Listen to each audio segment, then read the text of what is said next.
This in problem number 2. It is given that there is a beam CD, rigid beam CD, which is supported by two springs Ka and Kb.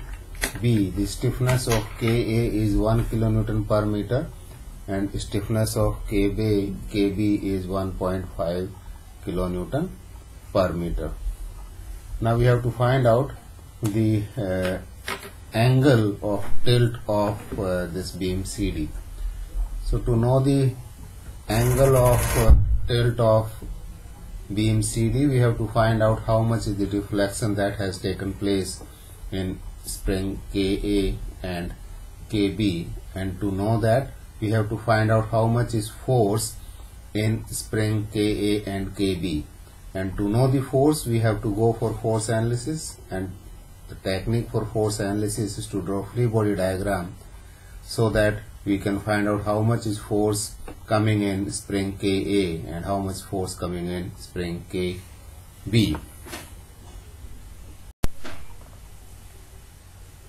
Let us draw the free body diagram of beam CD. So here Cy and Dy, they represent the force acting on the beam CD, and if I draw the springs over here, then we can mark it like this. Then opposite to this Cy would be the force on spring Ka, and opposite to the force Dy will be the force on spring B.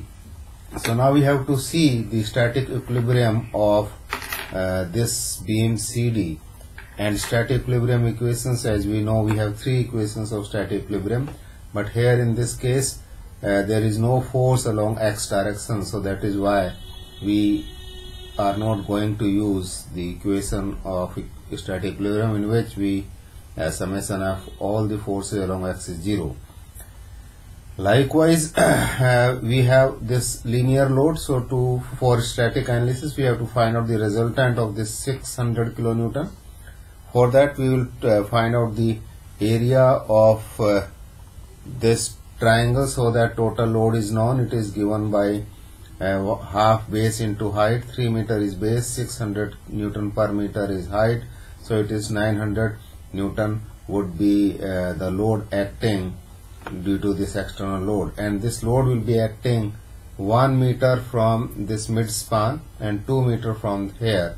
So now we can use second equation of equilibrium, that is summation of Fy is 0, that is the sum of all vertical forces are to be 0 considering upward force as positive. So Cy plus Dy minus 900 will be equal to 0. So that this is how we can equation number 1. And third equation is summation of moment of all the forces about a point is 0. Let us consider point C for taking moment of all the forces.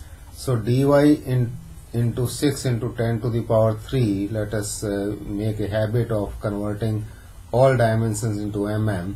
So that is why it is 6 into 10 to the power 3 and it is 2 into 10 to the power 3. So force, the moment of force dy will be in anti-clockwise direction. We are assuming anti-clockwise as positive, so that is it is positive.